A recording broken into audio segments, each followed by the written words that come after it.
exactly. 10, tone X, yes.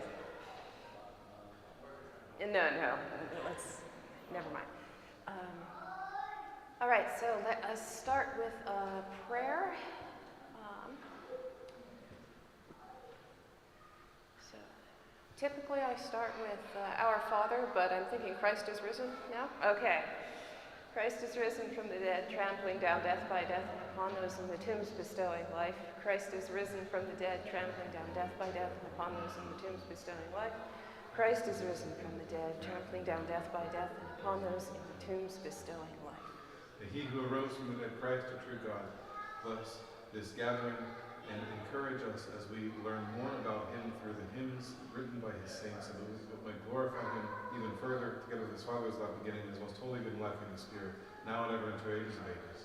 Amen.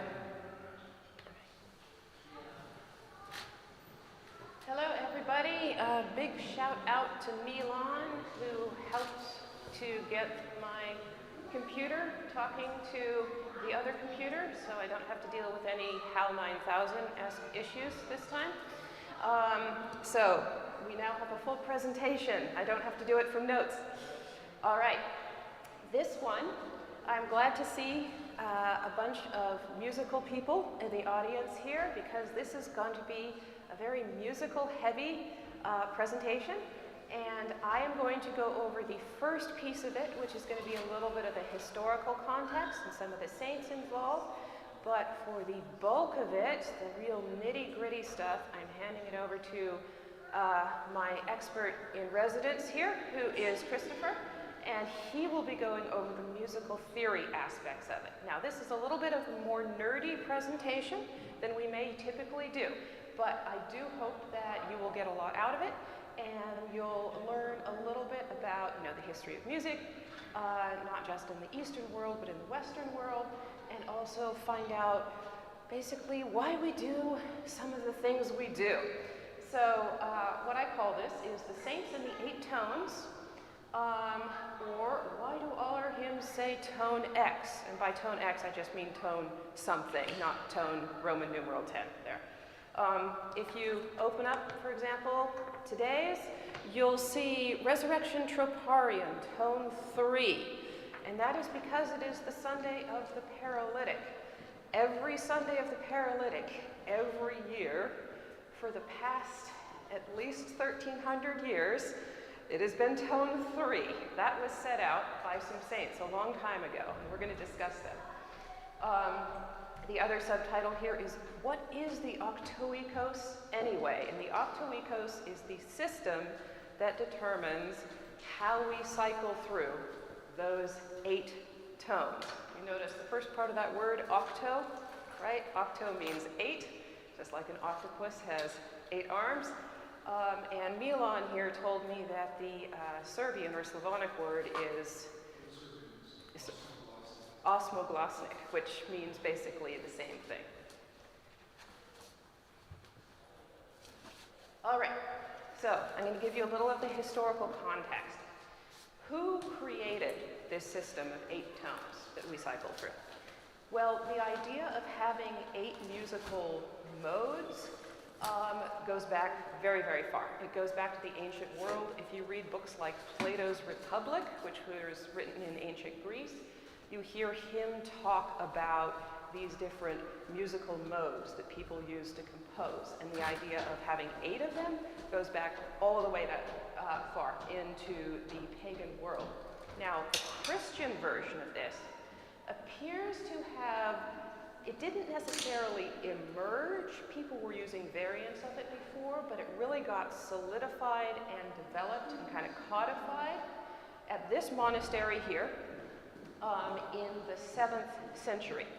This monastery is called Mar Saba. It's in the Kidron Valley near Jerusalem, and it was founded by the original Saint Saba, the one who was in Palestine. And of course, the Serbian Saint Saba took his name. Then basically, this monastery was extremely influential. A lot of very, very famous hymnographers worked there, and the hymns and the system they developed then got adapted and moved over to the Studite monastery, which was near Constantinople, in the 8th and 9th centuries. And from there, it spread out throughout all of the Orthodox world. This idea of arranging our music in this 8-tone system got confirmed by at least 2 councils, the one in 692, sometimes called the Quinsext or the 5th-6th Council, and then the Seventh Ecumenical Council in 787. They both said, this 8-tone system is great, it works really well. Oops, sorry folks. One moment, let me cycle through that. Be with you in a moment. There. I made the Hell 9000 joke, and now it's reacting to me. Okay. The Western Church also started to develop a similar system, although they use different melodies. And Christopher will talk a little bit about that. Yep. Okay. So, my next question that I was asking when I went through this is why this particular time? If this idea of 8 tones goes all the way back to Plato, why did we kind of codify it in this time between about 675 and 850? What was special about that time? Now, this is speculation on my part. I think it makes sense, but don't take this as authoritative. It did create a sense of unity of Christian worship, especially across the Orthodox world. It meant that you could go to Jerusalem, or you could go to Antioch, or you could go to Constantinople, and every Sunday of the Paralytic, you knew you'd be singing tone 3. That was, first of all, that was possible at this time. It was a time when literacy, the ability to read and write, had expanded, and also travel routes were relatively good, so you could pass information like this back and forth. You also had a system of, father and daughter monasteries where you'd have a central monastery, and then those worship traditions would spread out from there. The other thing was, it was really necessary at this point to have unity in the Christian world, because previously you'd had, different traditions in different Christian centers, but at this point, there were some really significant threats that were rising. Externally, the biggest one was the rise of Islam, which came out of basically what's now Saudi Arabia in the 6th century, and then within basically about 100 years or so, had expanded almost all the way around the Mediterranean. So Orthodoxy Christianity was facing this kind of external threat, but also within Christianity, you had the rise of iconoclasm, which was kind of fracturing people, and then you had this increasing division of worship between the East and the West. Also in the West, they were having issues with, the Frankish emperors like Charlemagne and so forth, counteracting the Pope. So there were a lot of issues within Christianity where the idea of let's all come together and worship in the same way would have, I think, been very attractive. And I don't think it's a coincidence that the great hymnographers of this period were also some of the greatest defenders of other aspects of orthodoxy during this period. This icon here is called All of Creation Rejoices in Thee, and it's named after the hymn that we typically sing during the liturgy of St. Basil. And the person here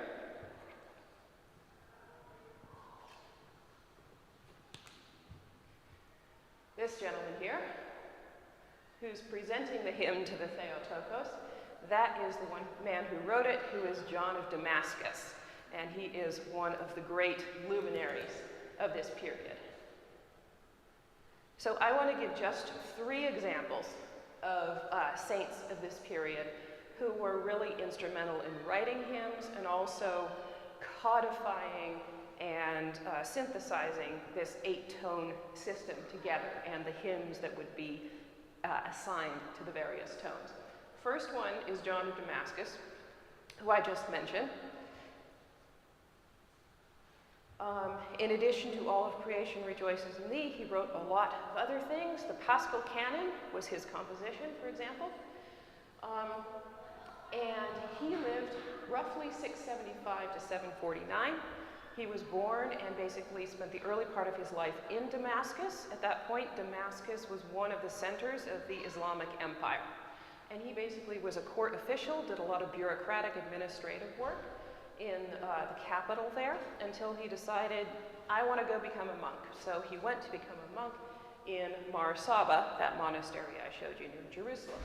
And he basically dedicated the rest of his life to writing and to composition. He was one of the people who really put together this 8-tone system, in addition to writing his other hymns, and he also wrote some great works of theology. He wrote a wonderful work called On the Defense of the Holy Images, which was against iconoclasm, and he also was one of the first Christian voices to criticize Islam from a theological perspective. Obviously, a lot of people were worried about Islam for military or political reasons, but he was one of the first to look at some of the verses from the Quran and say, here's where this contradicts with Christian theology.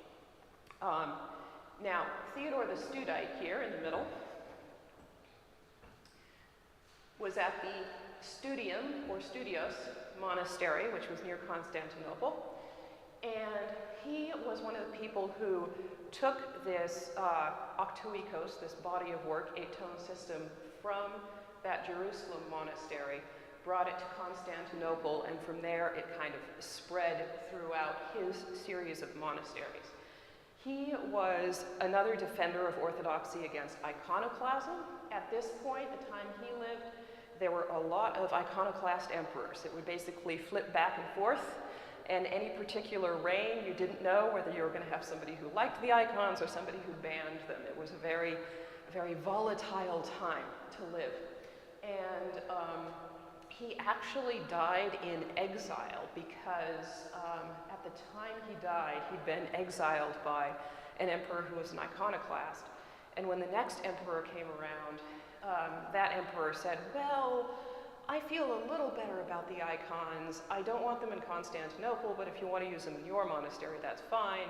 And that really wasn't enough for Theodore. He said, no, I don't want to come back unless I know that everybody can, use icons in their services. And so a lot of the later part of his life, his instruction was through letters. Now, this gentleman here, Theophanes, says, this is Theophanes o Graptus here. That means Theophanes the branded, Graptus, written upon, right? He lived basically towards the end of the iconoclast period. In fact, he reposed just a few years after that final triumph over iconoclasm. And he was somebody who started out at the Mar Saba monastery in Jerusalem and then came over to Constantinople. And he was somebody who also really expanded and wrote a lot of material for this 8-tone system. It was, I don't really want to say plugging the gaps, but there were a lot of people who wrote a lot of material to fill in and kind of complete this body of work for various days of the week, times of the year, etc. And he was one of the great composers of hymns for this. He also got into trouble with some of the iconoclast emperors, and one of them, Theophilus, one of the iconoclast emperors, was so angry with Theophanes, and he knew that Theophanes kept writing things against him and in defense of the icons, that he had Theophanes basically branded with insulting verses written on him. And that's why he has this name. It was effective. So apparently Theophanes said, on the day of judgment, you will read what you have written to the emperor. So these are some of, not the only ones, but some of this body of saints who contributed to and developed the work for the 8-tone system.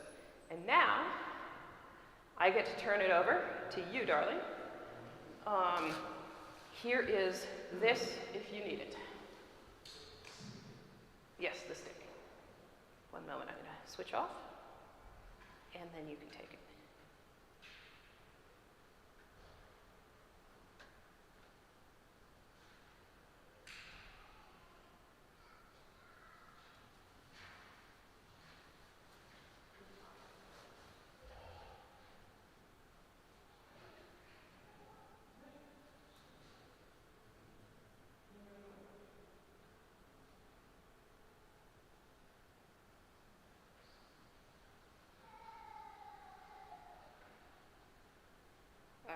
Right.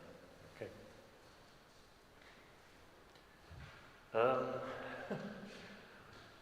First of all, I think I'm going to have to beg your indulgence because I could talk about the 8 tones forever, but none of us has forever, so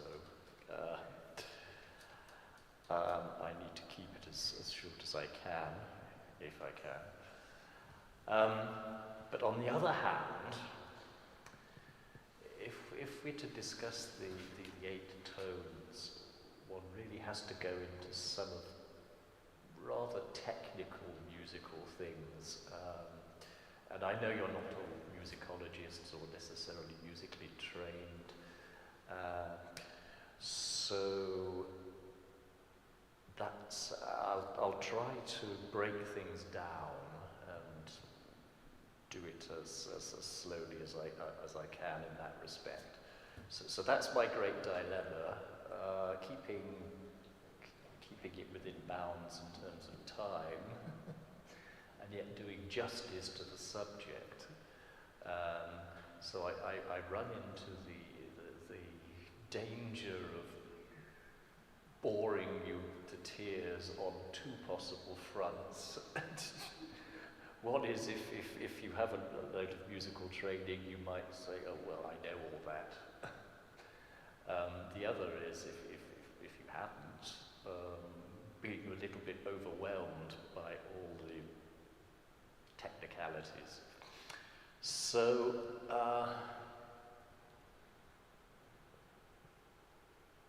right. The burning question, why are there 8 tones? And as far as I have been able to ascertain, there is no musical reason why there should be 8 tones. No musical reason. And yet, at the same time, it seems pretty universal. So not only do we use 8 tones, in the West, the system of Gregorian chant uses 8 tones, and according to my limited knowledge of these things, so as far as I know, various Oriental Christians like the Copts, the Armenians, the Ethiopians also use 8 tones. So why is this seemingly ubiquitous? What's it about? I think Martha needs to explain what this diagram, because she added this to my to eyes. God speaking to that. Okay. So, if you can see this diagram here, I got this from a Renaissance woodcut, which is called the Music of the Spheres, as in circles. And this was an idea in Renaissance learning as well as in the pagan world that there was a universality to all forms of science and mathematics. And so what you see here is you see that they're trying to line up some of the muses of classical mythology with the 8 different musical modes, things like Dorian, Lydian, etc., with a sphere of the heavens. So you see the moon, the sun, different planet names, and the stars. And this is the idea of kind of a universal field theory, showing that music reflects the order of the universe. There.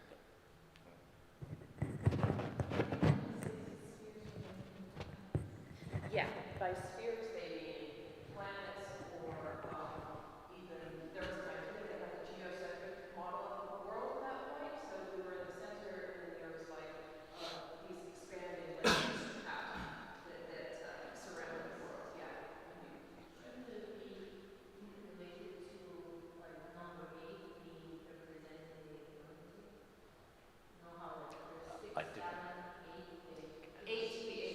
Well, that was you have preempted me. That was exactly the point I was intending to make next. Why is this notion about 8 tones so universal? As I say, and as I want to demonstrate, there doesn't seem to be any musical reason why there should be 8 tones. The best explanation I've heard is not a musical one, it's a mystical one, in that it's a sort of representation of the 8th day. So we currently have a week which is 7 days long. The 7-day week goes across all sorts of different cultures. It's one of the oldest human institutions, the 7-day week. The 8th day is the one that we'll experience in the kingdom to come, the day that knows no evening, as a lot of hymns put it. That's the best explanation I've found, because I really can't find a musical one. Okay, so moving on. I do want to dwell a little bit on Western musical theory, because I think those of you who have any degree of musical training probably you can grasp some of this.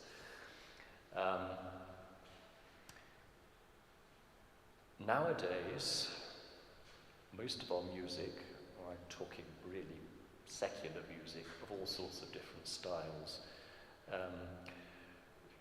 we only have 2 modes. And that's been the case for a few hundred years now. And those are what we know as the major scale and the minor scale.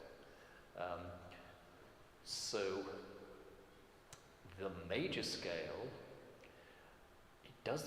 it is one of the modes. Technically speaking, it's the Ionian mode, and it's the familiar one of do, re, mi, fa, sol, la, ti, and then back to do. Okay.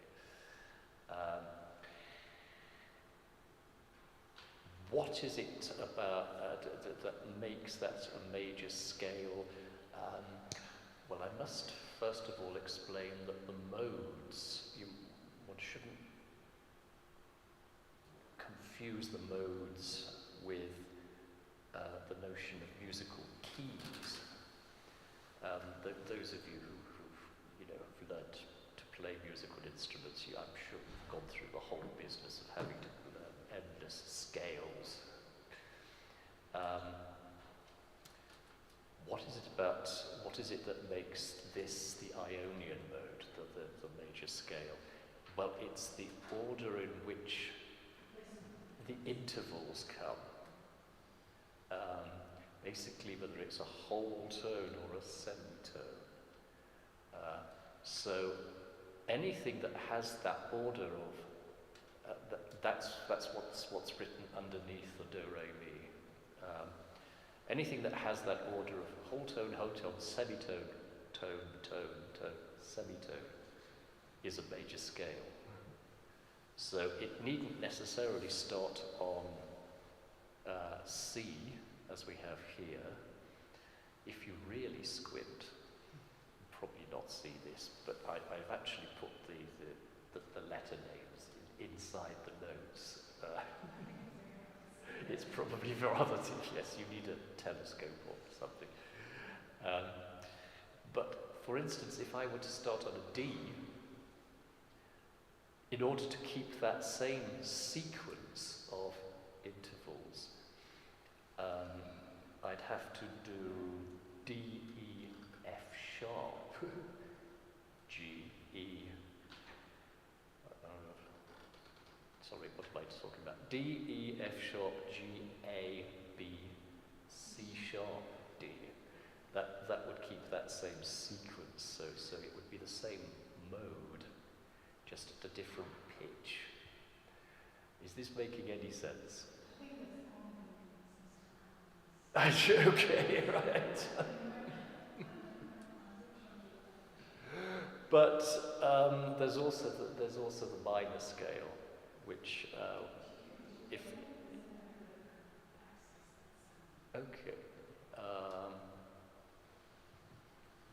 well, if I do a major scale first of all, actually starting on a C, do re mi fa sol la ti do, and then by contrast, the natural minor scale, A, B, C, D, F, G,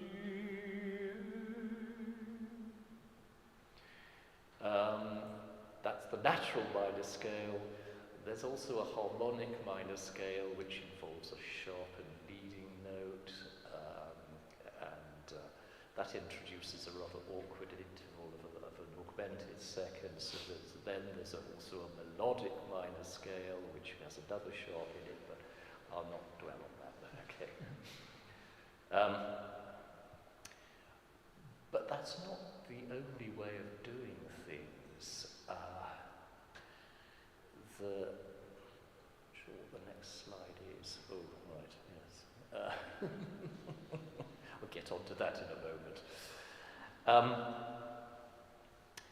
If one can imagine a keyboard, as in an instrumental keyboard, what we tend to have nowadays is that we have white keys and black keys. If you were just to restrict it to using the white keys, depending on where one starts, you're going to get a different sequence of intervals. So there is somewhere on YouTube a particularly precocious teenager, I suspect is actually in his 20s, but he looks like a teenager. He's done a presentation on the modes and the way they work, and how one can progressively go from a brighter sounding mode to a much more darker sounding mode. So we have the Lydian mode, if we want to start on an F, for instance. F, G, A, B, F, G, A, B, C, D, F. And that's the Lydian mode. Ionian mode we've already dealt with. C, D, E, F, G, A, B, C. If we'd start at a G, G, A, B, C, D, F, G, makes a Lydian mode. If we were to start on a D, D, F, G, A, B, C, D. That's the Dorian mode. If we were to start on an A, that's one we've done already. A, B, C, D, F, G. If we were to start on an E, E, F, G, A, B, C, D. And that's the Phrygian mode. If we were to start at a B, the notorious Locrian mode. B, C, D, F, G, A, B. Hardly anybody has ever written anything in the Locrian mode, except I think there's supposed to be some passage in a song by Björk that briefly uses it. Can you remember what that is? Yes, the song was called Army of Julie. It was by Icelandic pop singer named Björk, who used the Locrian mode. Yeah. But that was it. Yeah. But it's been avoided practically by everybody because it involves the fifth is a diminished fifth. So in the Middle Ages, there was this expression, si contra fa diabolus est in musica. So C is what we now call T. It means B against F is the devil in music. Because it sounds so weird and strange. To the extent that if you come across a horror film about demonic possession, more than likely it will be using that interval just to yes. Right. So that gives us 7 modes.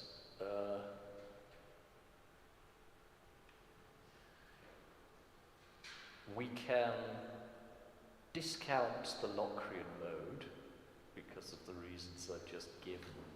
Also, strangely enough, in the Middle Ages in the West, they avoided using precisely the two that we now have, the Ionian and the Aeolian. They just didn't use them. So that reduces it to 4. Dorian, Phrygian, Lydian, Mixolydian. And there's also the tonic. It's the place where music comes to rest. It's usually the final pitch of something. I like to make the analogy that in the same way that in medical terms a tonic is something that rests the body.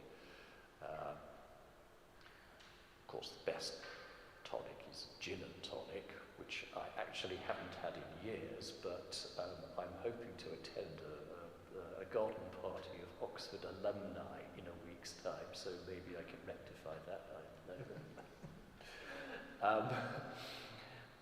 But then there's also the notion of a dominant, which in modern music theory is always a fifth higher than the tonic, but it wasn't always in the medieval modes. And it's dominant because that's really how the music revolves around that particular pitch. It dominates in that sense. And I mean, something like psalm tones, for instance, that tends to be the reciting pitch. But then it comes to rest again on the tonic. Okay, so Just to give one of that interval, we're talking about perfect fifth interval. yes. Tonic dominant. This is used in movie music a lot. That absolutely opening crashing fanfare of Star Wars, that is 1/5. So people love to do that just to grab your attention. Yeah. Actually, on the subject of Star Wars, Yeah. I don't want to go down off on too many tangents. But the very prolific composer John Williams, he's done masses amount of film music. He has used some of the modes, not just the major and the minor scales, but there is one theme in Star Wars where he uses the Mixolydian mode, and I can't remember what it represents now, but anyway, yes, we can look at it. All right. Is this sufficiently nerdy for you yet? From my understanding, I don't know a person, but I have heard that a lot of pop music uses Mixolydian. There's a Beatles song, isn't there? The Beatles actually did, whether deliberately or accidentally, the Beatles did a lot of vocal music. And Norwegian Wood, for example. Good, yes. That was in Mixolydian, for yes. example. Yeah. And that kind of hippie sound, or 1960s sound, has a lot of vocal stuff. Yeah. All right, so we're now left with 4. Well, where's this 8 coming from? All right. So they're not only authentic modes, they're also what we call plagal modes. And that's a little bit difficult to explain, but it's to do with the range of a melody. So each of the authentic modes has its corresponding plagal mode, which has a different dominant. I think, that's as much as I say about that. And that's the Western system that we have in, for instance, Gregorian chant. I'm sorry, I can't see the Sure.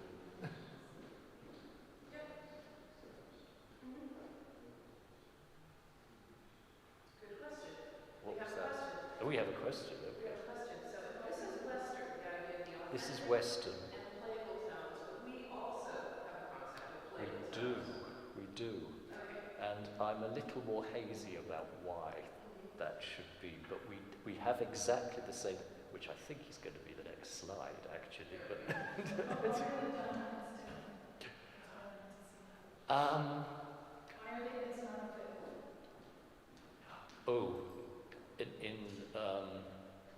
if you take the authentic modes, 3 of them have the interval of 5th for the dominant. But then there's the Phrygian, and as was pointed out to me last night, I managed to miss the F out from Phrygian, but it would have taken far too much work for me to...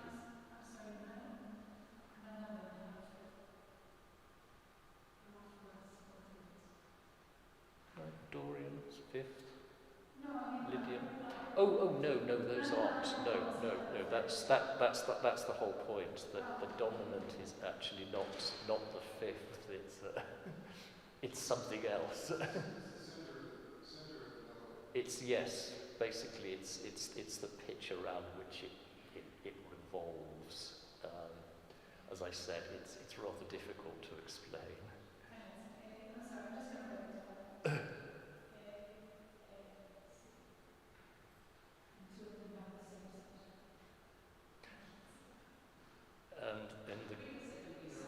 We could do that, no problem, yes.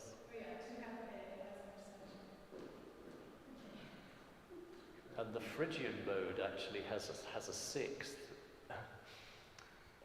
That's to do with the diabolical interval. They felt very uneasy about using a B natural.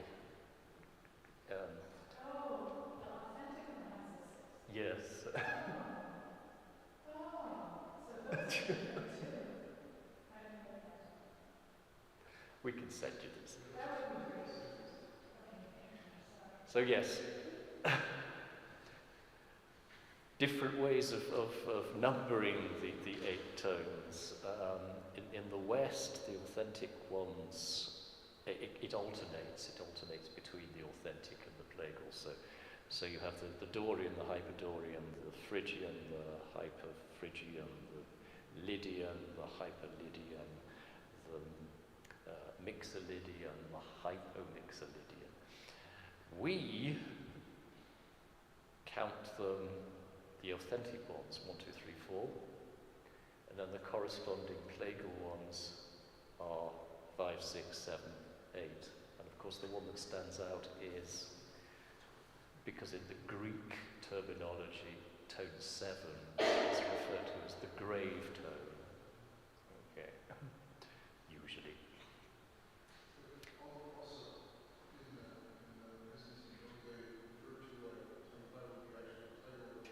Yes, in fact, yes, yeah. I'm really using the Russian system where it's numbered 1 through to 8. Whereas, yes, the Greeks would have 1, 2, 3, 4, plagal 1, plagal 2, plagal 3, plagal 4. Yeah.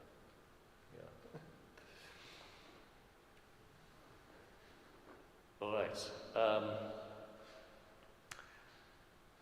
So just to reiterate what I've said a couple of times before, is that the saints with whom we've been dealing, all of the ones I think that we've covered belong to a time when there was no form of musical notation used in church. That really didn't come along until something like the middle of the 10th century. This is a Western example. So those squiggles, they're a form of musical notation. They're called neumes. So it's called pneumatic notation. That's the word pneumatic starts with an N. It doesn't have a P before it. It's not like a pneumatic drill. That's something entirely different. This is something from England. I think that manuscript was actually written in the 11th century, but it was a copy of something earlier from probably the 10th century. The Winchester Troper is fascinating in that it also has some really early polyphony, two-part writing, really, really early. There's a marvellous recording by Dr. Mary Berry done about, I don't know, 20, 30 years ago. She at one point actually taught me Gregorian chant, a reconstruction of this, and it's fascinating to hear.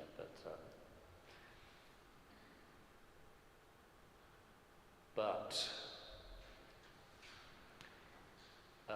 the great breakthrough in the West was done by this man, Guido d'Arezzo, who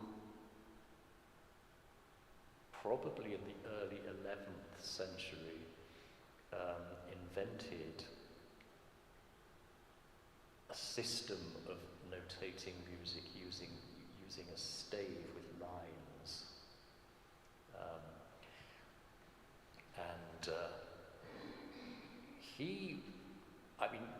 If you look at his dates, he belongs to a period when the West was still part of the Orthodox Church. So you know, he's one of us, in a sense.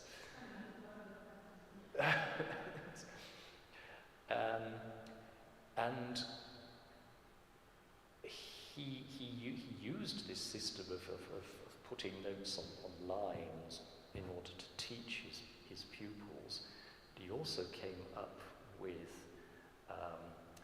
the precursor to our solfeggio, our do, re, mi, fa, sol, la, ti, do.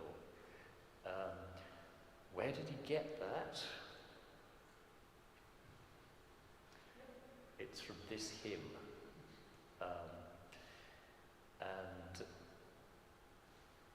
This is where I have to start singing, really.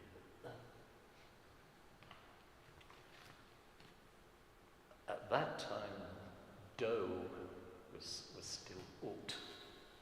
I'm not quite sure at what point ut became do, but it got changed, and we still don't have that 7th degree of the scale in this one. But if you look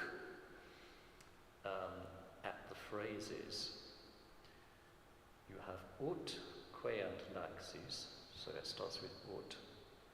Re, sonare fibris. Mi, ra, gestorum. Fa, muli tuorum. Sol, fe, polluti. La, bii, reatum. So ut, re, mi, fa, sol, la. And then it breaks down in circles. It doesn't. Yes. And I'll get on to an Eastern example of that in a moment. But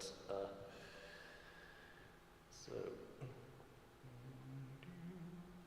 Ut queant laxis resonare fibris migira gestorum, famuli tuorum, solve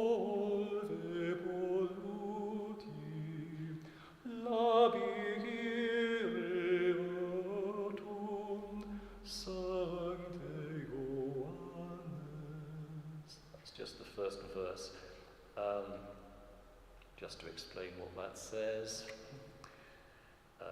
the day is the 24th of June. It's the Nativity of St. John the Baptist.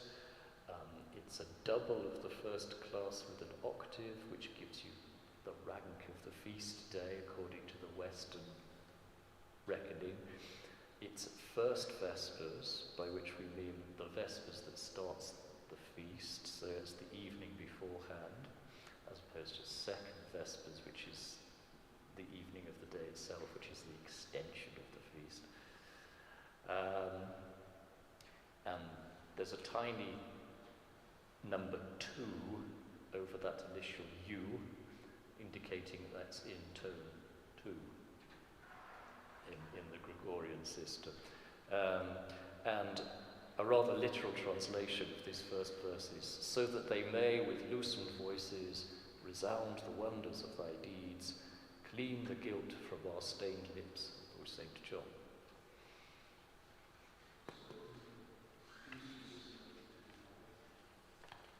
I say,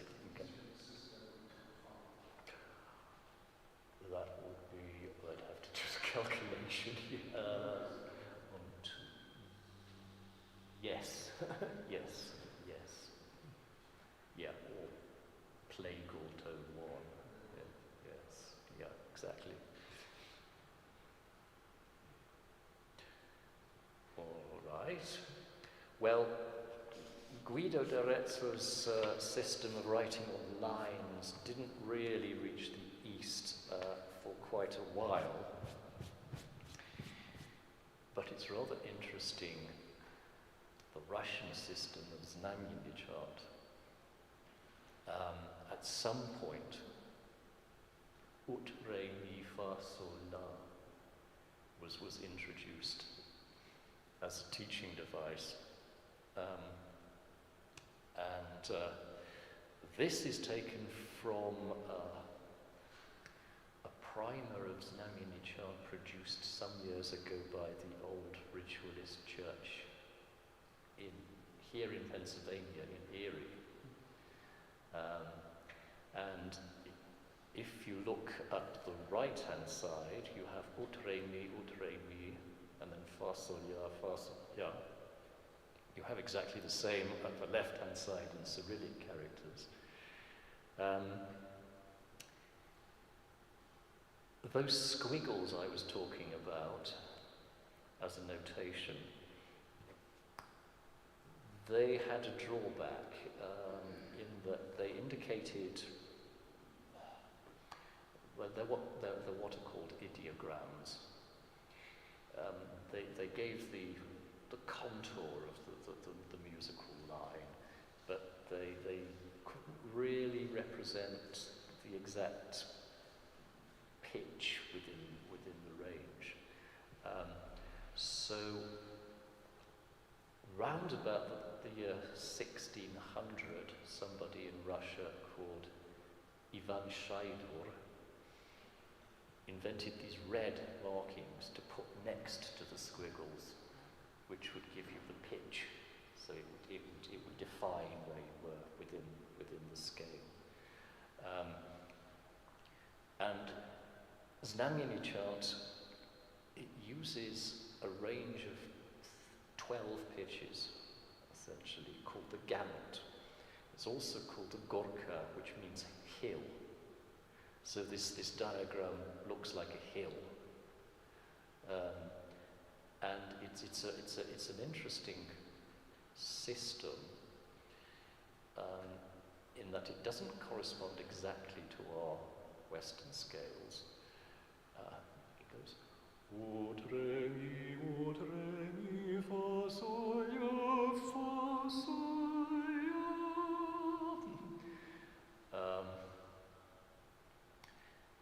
And I think musicologists have suggested that that's been the case with the Eastern Slavs for a very, very long time. That's the tonal system that they use. They didn't have different scales for different tones as, say, the Greeks do now.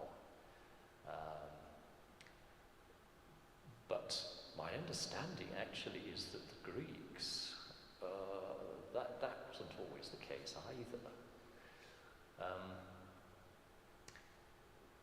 instance, some of them sound, to our Western ears, really rather exotic and Middle Eastern. As I say, I don't know an awful lot about the subject. I studied it for a couple of semesters at St. Vlad's, but perhaps the one that stands out the most is the so-called hard chromatic scale. And we should be familiar with that if you think about the Matins of Good Friday. That's the Matins of the 12 Gospels celebrated on the evening of Thursday of Great Week. The 15th antiphon comes after the 5th Gospel, where the custom very widespread custom, is to bring out the cross and to put it up in the middle of the church. That antiphon is the one that goes, and I won't be doing it justice because the musical intervals are such that I'm so, with my Western musical training, I'm so attuned to really tones and semitones effectively, that some of these intervals are very difficult for me, but it's the one that goes.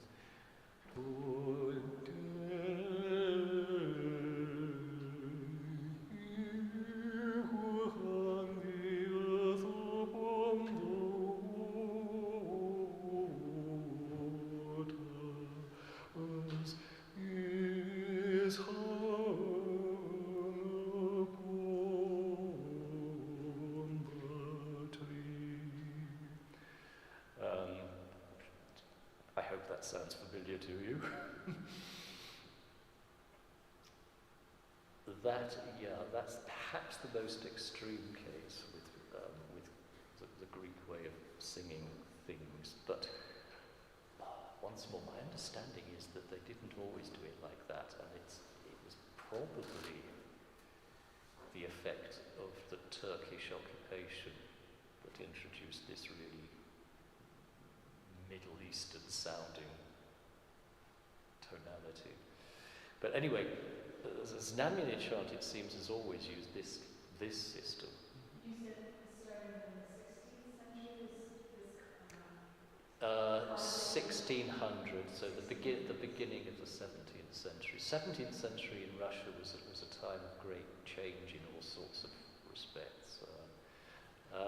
I could show you an earlier, rather more elaborate form of that, which I haven't quite managed to decipher it all yet, but it includes some of the neumes of Znamenny chant. You see the squiggles. Once more, if you squint a bit, you can see the red markings placed next to them, which gives the pitches. So it's not all to do with scales.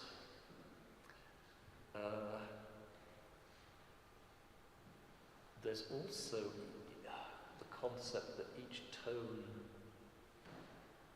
has its own particular melodic patterns. And this is a book, it's a single page taken from a book written by a musicologist called Mietalov. I think this was published in 1899. And essentially, this is a book teaching Znamenny chant, and it's all to do with these melodic patterns that get put together.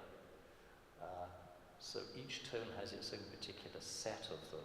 Some of them might be common to more than one tone, but each tone has its unique particular set of them. So that the medieval composer really would be using it a little bit like Lego bricks. You can build almost anything by putting them together in different orders. That's what that's all about. So what you see there is the top of the page is the very end of tone 2. So you see he's gone as far as 85 of them for that.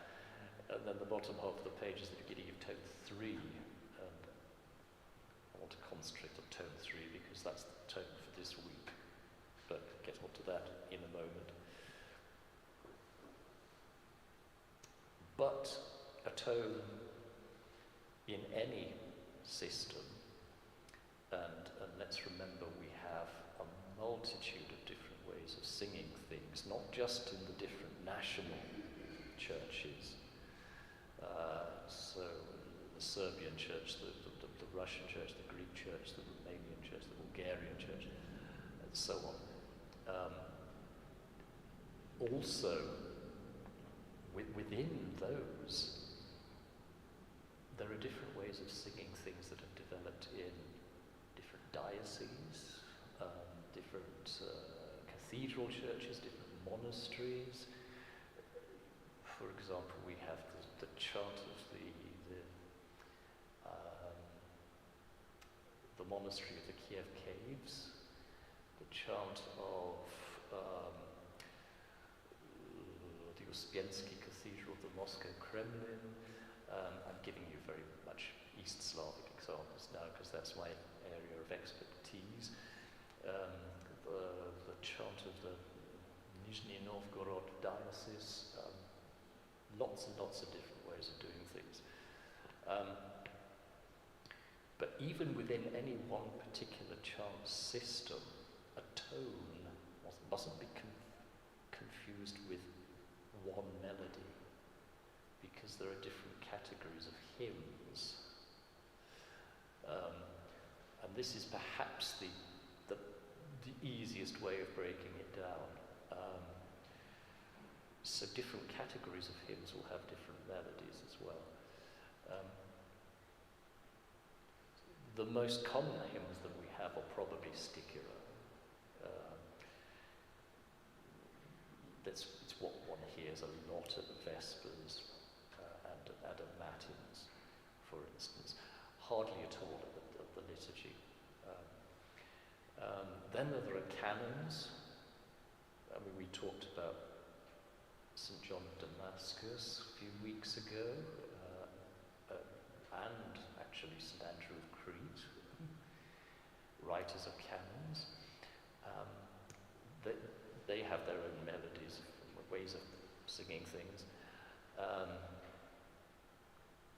Prokimena, those are those short verses from the Psalms. Typically, you'll hear them, for instance, at the Divine Liturgy before the Epistle.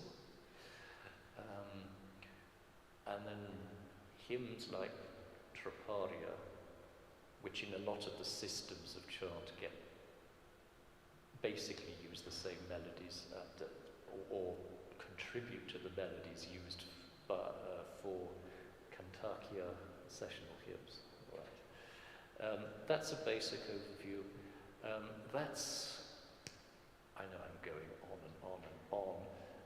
I'll just tell you that was a rather more expanded view. It's based upon an old believer musicologist called Nikita Simmons, who came up with this 9-fold category system. I haven't quite used exactly his terminology. I've changed it a little bit, but not too much about that. All right, so Pentecostarian is what we're going to talk about next week. I'll give you a foretaste of that, in that we've already said the one in bold, we're in tone 3, okay, because it gets counted from the Sunday of Pascha.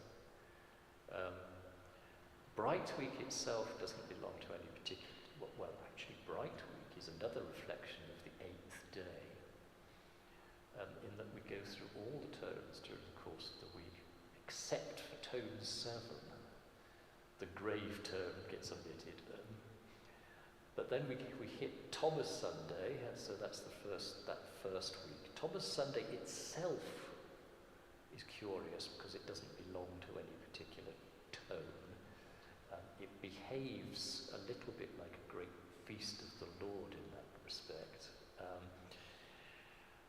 But then that first week is essentially tone 1. Second week, myrrh-bearing women. We're on to tone 2. Today, Sunday of the paralytic, we're on to tone 3. Sunday of the Samaritan woman, tone 4. Sunday of the blind man, tone 5. Sunday of the fathers, tone 6. We then get to Pentecost. So that's a feast of the Lord, great feast of the Lord. So Pentecost itself doesn't belong to a tone or any one particular tone. And then, right at the end of the Pentecostarian, Sunday of All Saints, and that's tone 8. And we've come all the way through the 8 tones during the course of this book. It looks as if you want to put... No, and then we start over again. We cycle through the Yeah.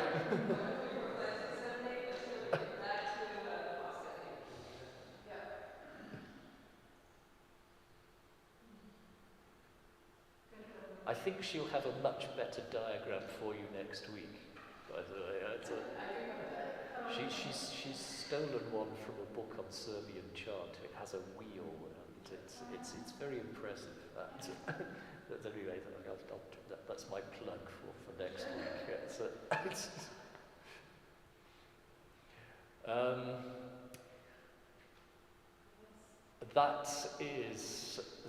This is going back a bit. I know I'm going on for far too long. I'd just be repeating what I did a few weeks ago if I were to sing this probably. It's a very early form of musical notation from Russia.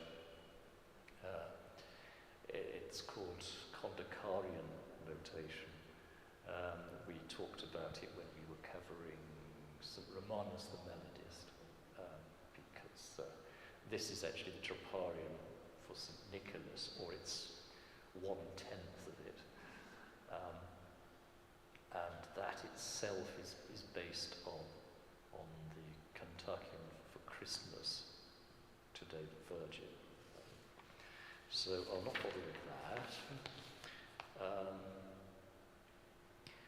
I also sang this one a few weeks ago. That is the Christmas Cantacium.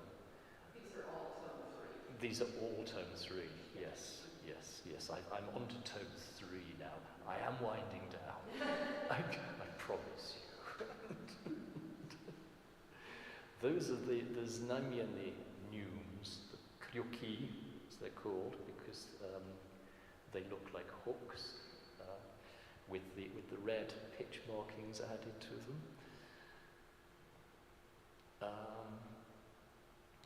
This is an example of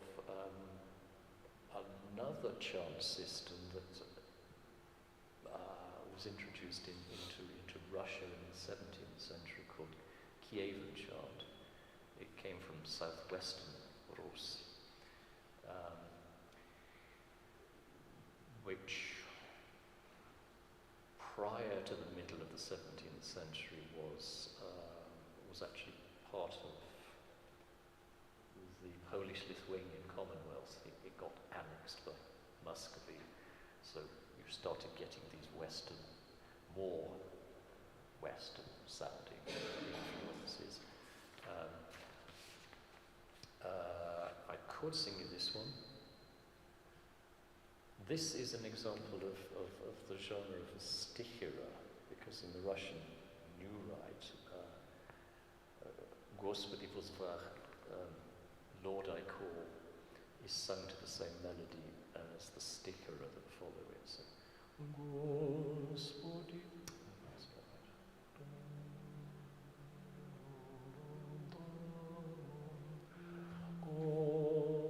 Господи возвах, услыши меня, Господи.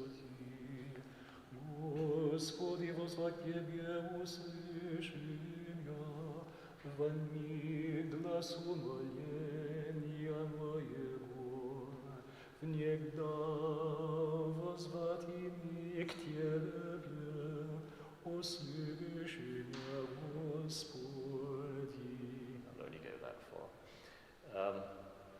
You've probably heard something like that before. That's Kievan chant. This one I sang to you a few weeks ago, that's the so-called Bulgarian chant. That's also the Christmas Kantakion. It perplexes everybody why it should be called Bulgarian, because the Bulgarian church doesn't use anything like it. It also came into Russia from southwestern Rus. Then there is the so-called Greek chant, which it's believed derives from some Greek singers that had turned up in Russia, and the Russians trying to notate what the Greeks were singing, but really Russifying things in the process. So this is the troparium that we had this morning, is it not? Let the heavens rejoice, let the earth be glad, for the Lord has shown strength with his arm. He has trampled down death by death. He has become the firstborn of the dead. He has delivered us from the depths of hell, and has granted to the world great mercy. It's the so-called Greek chant. This is where I'm going to turn to you. This is the final bit. I'm putting you on the spot again, because my understanding of Serbian chant is that this tone 3 is the only one where the Kantakion is sung to a different melody than the Troparion. Is that right? Okay.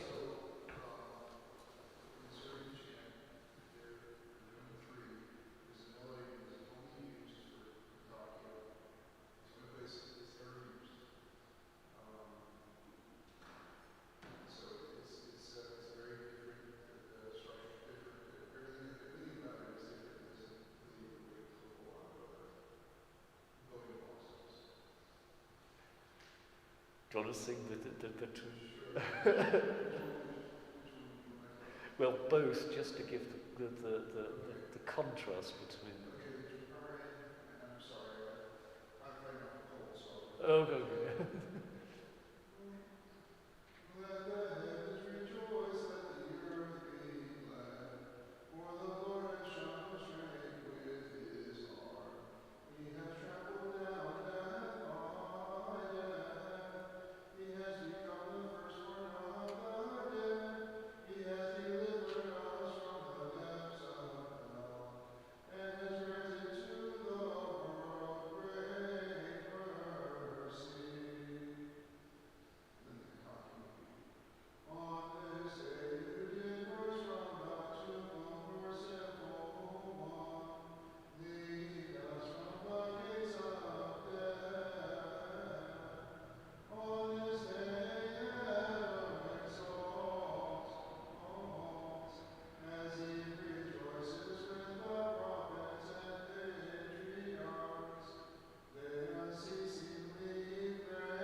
Oh, okay, yeah.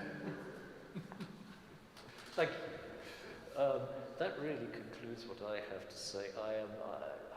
Thank you for your patience. I've kept you for far too long, I know.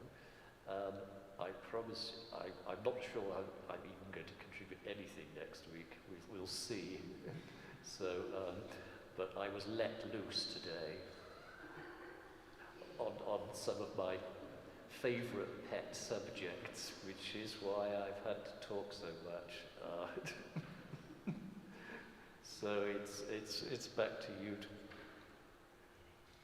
round it up.